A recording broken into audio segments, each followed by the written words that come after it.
Être tireur d'élite pendant la Seconde Guerre mondiale signifiait être haï plus que tout autre soldat sur le champ de bataille, et il fallait vivre avec les conséquences de ses actes pour le reste de sa vie.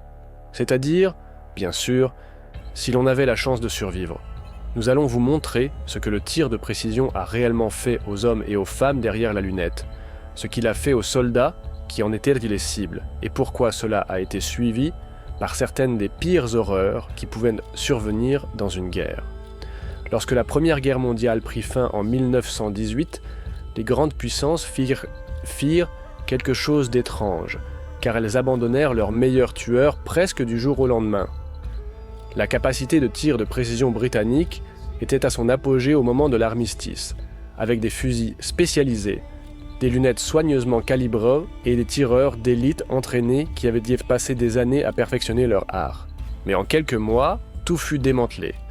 Les fusils modifiés furent démontés, les lunettes vendues à des chasseurs civils. Et les connaissances acquises au cours de 4 années d'expérience furent simplement laissées à l'abandon. Ce n'était pas entièrement surprenant si l'on comprenait la culture militaire britannique de l'époque, car le haut commandement avait résisté au tir de précision depuis le tout début, et le considérait comme une forme de guerre, indigne d'un gentleman. Il y avait quelque chose dans le fait qu'un tireur caché sélectionne délibérément des cibles individuelles, qui ne convenaient pas aux officiers élevés dans la tradition des charges de cavalerie et des assauts à la baïonnette. Alors quand la guerre prit fin, ils furent heureux de laisser tout cela disparaître. Lorsque 1939 arriva et que la guerre revint, la Grande-Bretagne se retrouva avec presque aucune capacité de tir de précision. Et les tireurs d'élite allemands allaient les punir sévèrement pour cela. Les États-Unis suivirent un chemin similaire. Et quand la Seconde Guerre mondiale commença, l'armée américaine était encore moins préparée aux tirs de précision que les Britanniques. Mais voici ce qui rend cela vraiment remarquable. Même l'Allemagne, dont les tireurs d'élite avaient décimé les troupes alliées tout au long de la Première Guerre mondiale, abandonna également ses unités de tireurs d'élite spécialisés pendant l'entre-deux-guerres. Il faudrait des pertes significatives face aux tireurs d'élite soviétiques avant que l'entraînement allemand ne reprenne au plus haut niveau, et cela n'arriverait pas avant 1943. Il y eut une exception à cet oubli collectif, et elle vint de la nation à laquelle on s'attendait le moins. L'Union soviétique se souvenait de son humiliation car pendant la Première Guerre mondiale, la Russie n'avait employé aucun tireur d'élite dédié, et les soldats russes avaient terriblement souffert des tireurs d'élite allemands et autrichiens bien équipés qui les abattaient en toute impunité. Les planificateurs militaires soviétiques examinèrent cette expérience et prirent la décision de ne plus jamais laisser cela se reproduire. Ainsi, tandis que les puissances occidentales démantelaient leur programme de tireurs d'élite, les soviétiques construisaient le leur de toutes pièces, mais avant que la Seconde Guerre mondiale ne commence véritablement, il y aurait une démonstration de l'efficacité que pouvaient avoir des tireurs d'élite entraînés. Elle eut lieu pendant l'hiver de 1939, dans une petite guerre que le reste du monde remarqua à peine. Et il n'y a pas de meilleur exemple des horreurs que les tireurs d'élite entraînés pouvaient infliger que le tristement célèbre Simo Häyhä, un homme dont nous devons parler avant même que le véritable cauchemar du tir de précision pendant la Seconde Guerre mondiale ne commence. Lorsque l'Union soviétique envahit la Finlande en novembre 1939, elle s'attendait à une victoire rapide car elle disposait d'une supériorité numérique écrasante. Plus de chars, plus d'avions, plus de tout. Selon toutes les mesures conventionnelles, l'issue aurait dû être évidente, mais les mesures conventionnelles ne tenaient pas compte d'hommes comme Häyhä. Häyhä avait rejoint la garde civile finlandaise à 17 ans et quand les soviétiques envahirent, il était prêt. Son arme était une variante finlandaise du fusil Mosin Nagant, surnommé le Spitz, car son guidon ressemblait à la tête d'un chien Spitz. Il n'utilisait pas de lunettes télescopiques, ce qui semble contre-intuitif pour un tireur d'élite. Mais il y avait de bonnes raisons à cela. Une lunette oblige le tireur à relever davantage la tête, ce qui facilite la détection. Dans l'hiver finlandais, les lunettes s'embuaient et devenaient inutiles, et la lumière du soleil pouvait se refléter sur le verre et trahir une position. Ces techniques de camouflage étaient méticuleuses. Il gardait de la neige dans sa bouche pendant qu'il tirait pour empêcher son souffle de former de la vapeur visible. Et il entassait des monticules de neige denses devant sa position pour se dissimuler et absorber le nuage de neige que le souffle du canon aurait soulevé.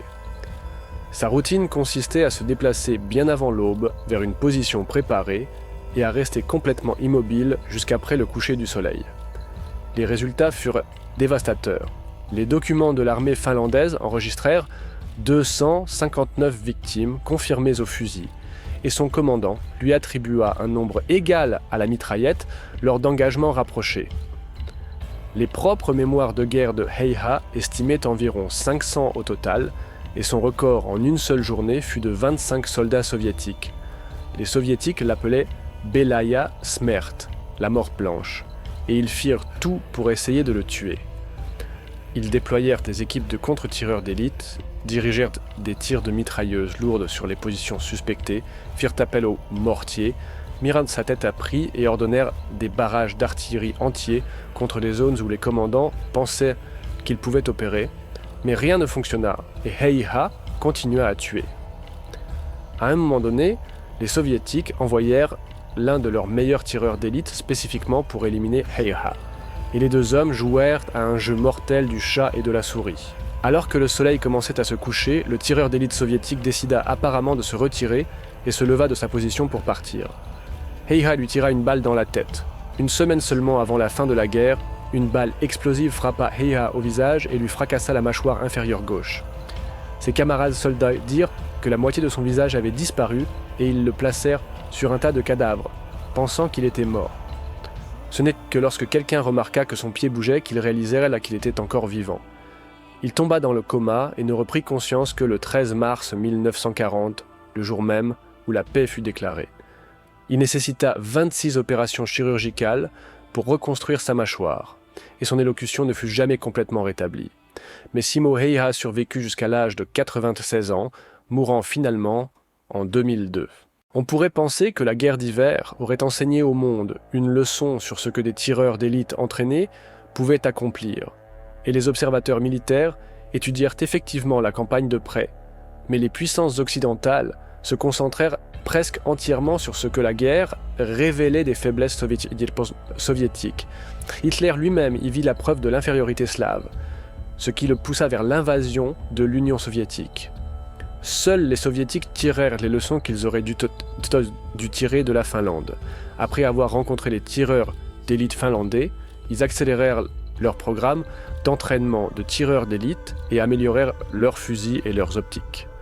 L'Allemagne avait conservé le tir de précision entre les deux guerres, mais il y avait peu d'enthousiasme pour cela, et les campagnes rapides en Pologne et en France se déroulèrent trop vite pour que les tireurs d'élite comptent. Cela s'avérerait catastrophiquement faux, et l'endroit où cela échouerait le plus spectaculairement était une ville sur la Volga. Les horreurs de la guerre d'hiver n'avaient été qu'un avant-goût de ce qui allait venir. Lorsque l'Allemagne envahit l'Union soviétique en juin 1941, tout ce que les observateurs occidentaux avaient prédit sembla d'abord se réaliser. L'armée rouge s'effondra. Des armées entières furent encerclées, et il semblait que la victoire rapide promise par Hitler allait se concrétiser. Mais ensuite vint Stalingrad et tout changea. La Luftwaffe largua des milliers de tonnes d'explosifs sur la ville, et quand ils eurent terminé, la plupart des bâtiments avaient été réduits en décombres. Les commandants allemands pensaient qu'ils ramollissaient la cible, mais ce qu'ils firent en réalité, c'est créer un terrain parfait pour les défenseurs. Le bombardement transforma Stalingrad en un paysage cauchemardesque de murs effondrés, de planchers écroulés et d'innombrables cachettes, et chaque bâtiment en ruine devint un nid potentiel pour tireurs d'élite.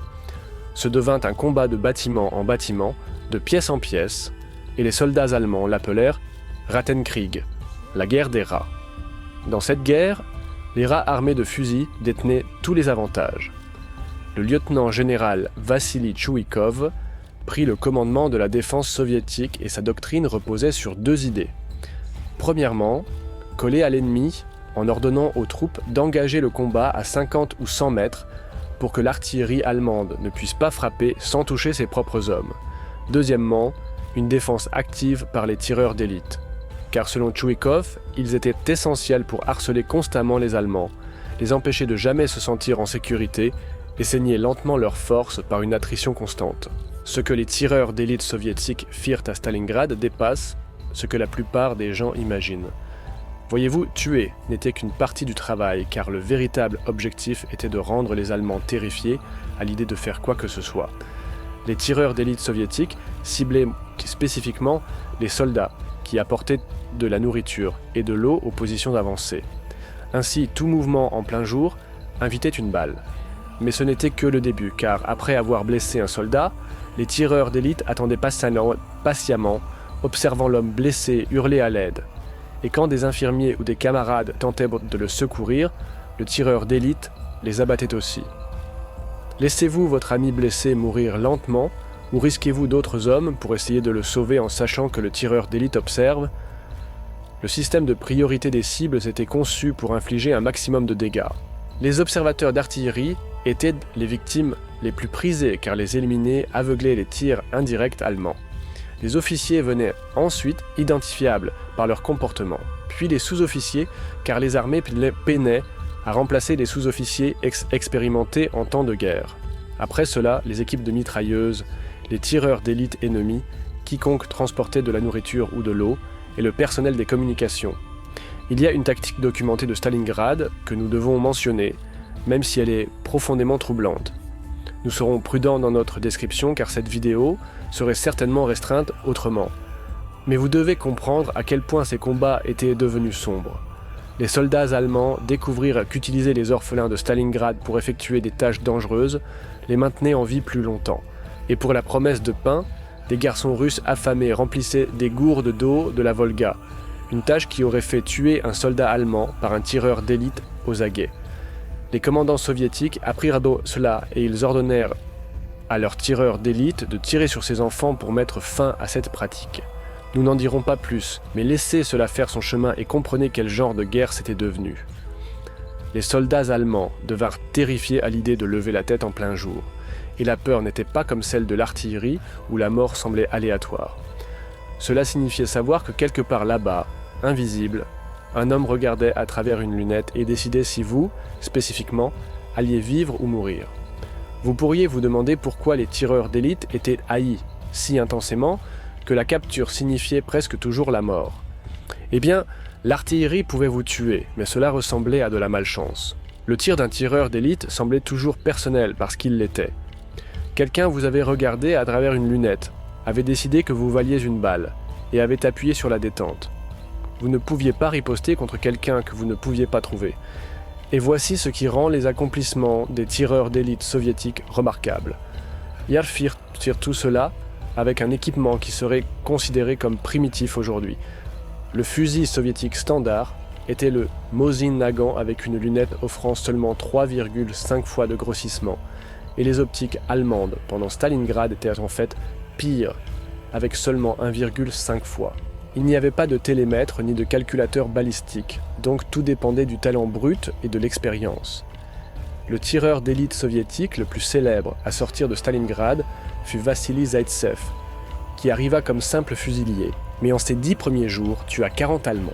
Cela lui valut un fusil à lunettes et il continua à tuer 225 soldats ennemis, dont 11 tireurs d'élite ennemis.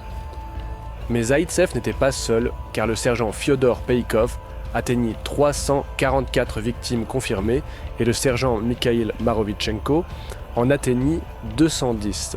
Stalingrad produisit des dizaines de tireurs d'élite très efficaces car les conditions étaient parfaites pour leur travail. À cause de cette haine, les tireurs d'élite n'étaient presque jamais faits prisonniers de manière normale. Et s'ils étaient capturés, ils subissèrent des choses que nous ne pouvons pas décrire ici.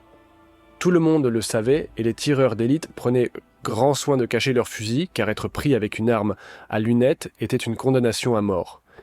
Et pourtant les tireurs d'élite souffraient aussi de manière unique à leur rôle. Le froid à Stalingrad était brutal et les tireurs d'élite devaient rester immobiles pendant des heures en attendant le bon tir. On ne pouvait pas bouger pour se soulager sans risquer d'être détecté.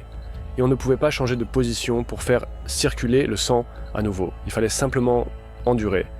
Puis il y avait le poids psychologique de tuer à travers une lunette.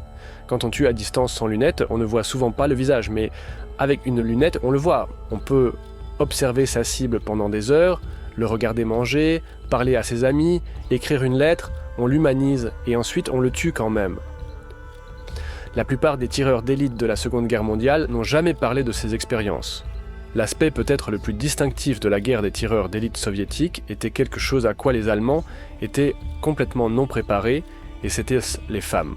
Environ 2000 femmes tireurs d'élite soviétiques servirent de 1941 à 1945.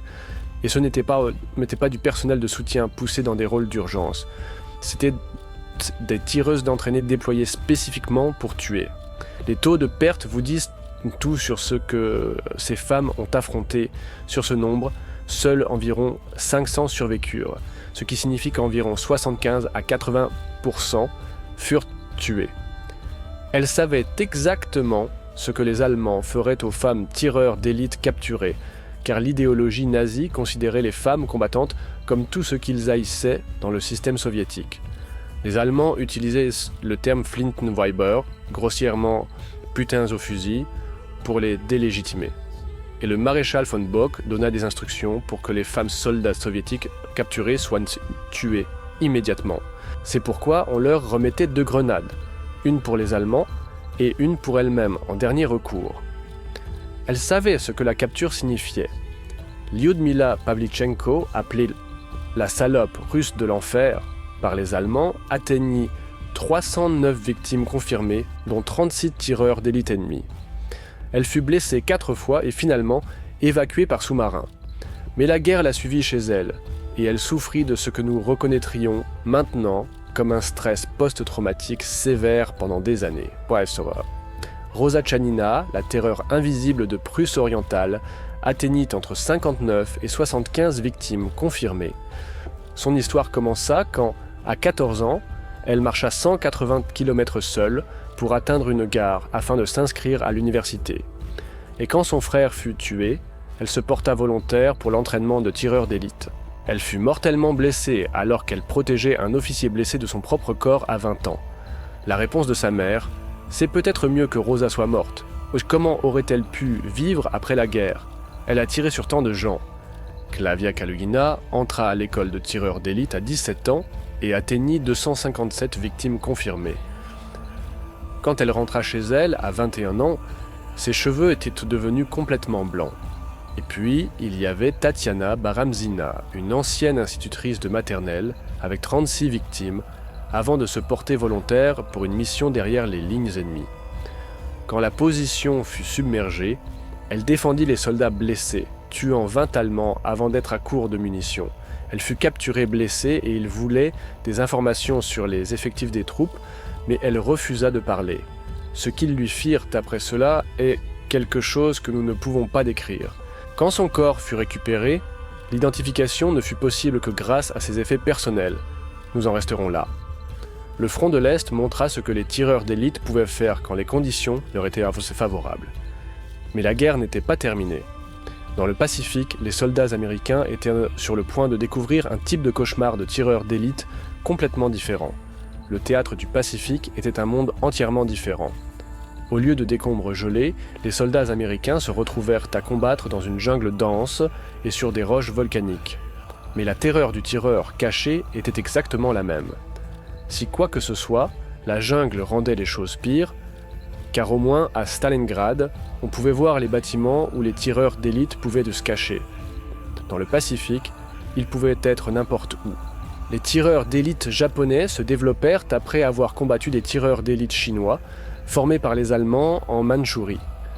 Et en 1941, chaque peloton d'infanterie comprenait généralement un tireur d'élite, sélectionné pour son adresse au tir, sa capacité à survivre avec guère plus que de l'eau et du riz, et la capacité psychologique de rester caché pendant de longues périodes.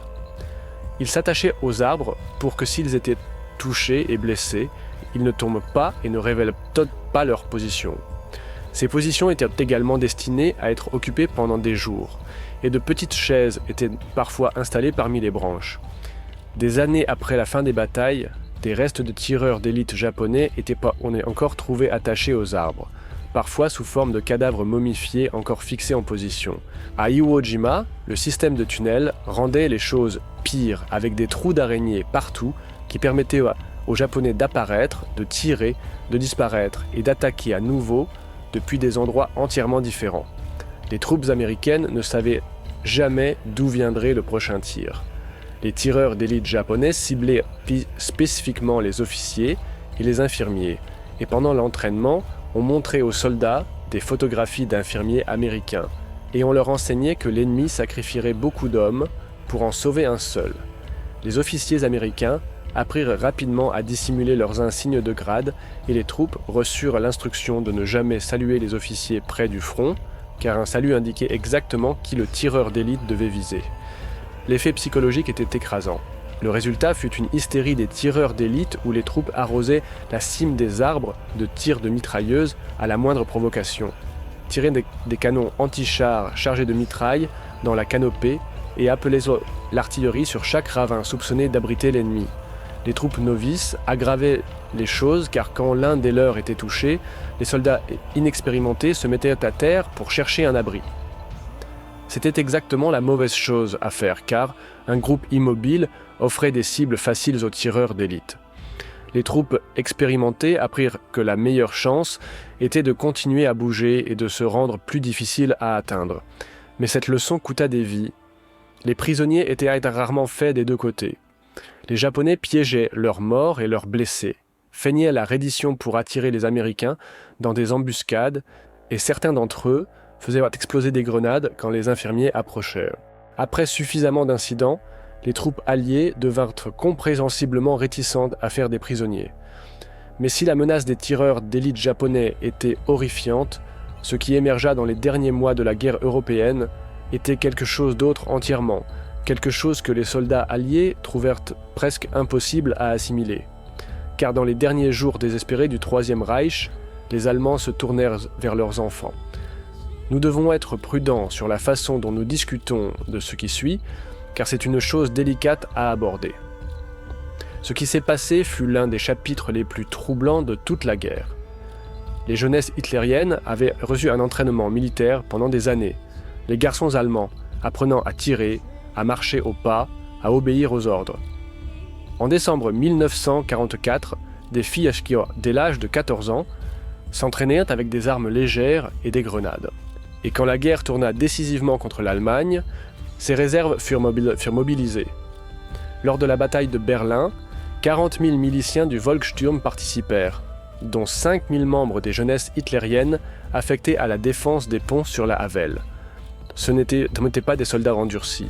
C'étaient des enfants portant des uniformes trop grands, des casques ballottant sur leur tête, portant des fusils qu'ils avaient à peine appris à utiliser. Ces jeunes soldats manquaient d'entraînement pour des tactiques complexes. Mais ce qu'ils pouvaient faire après des années de pratique du tir, c'était tirer. Alors, les commandants allemands les utilisèrent comme tireurs d'élite laissés en arrière dans des positions dissimulées, alors que la ligne de front se déplaçait. Un tireur d'élite expérimenté comprend la retenue, tirant quelques coups bien ajustés, puis se retirant pour combattre un autre jour. Ces garçons n'avaient pas de tels instincts, et que ce soit par manque d'entraînement, conditionnement idéologique ou simplement parce qu'ils ne savaient pas mieux, ils restaient en position et continuaient à tirer jusqu'à ce qu'ils soient à court de munitions ou tués. Au pont de Pichelsdorf, 5000 garçons se tenaient prêts avec des fusils et des Panzerfaust. En 5 jours, 4500 étaient morts ou blessés, un taux de perte de 90%. Nous ne pouvons pas correctement transmettre ce que les soldats alliés ressentirent quand ils réalisèrent qu'ils combattaient des enfants qui ne se rendraient pas et n'arrêteraient pas de tirer. C'est quelque chose dont les hommes qui l'ont vécu ont rarement parlé par la suite. L'ampleur de la guerre des tireurs d'élite pendant la Seconde Guerre mondiale était sans précédent, et rien avant ou depuis ne s'en est approché. Des tireurs entraînés ont tué des milliers de personnes et en ont traumatisé d'innombrables autres. Et cela reste l'ère la plus meurtrière de tirs de précision que le monde ait jamais connue.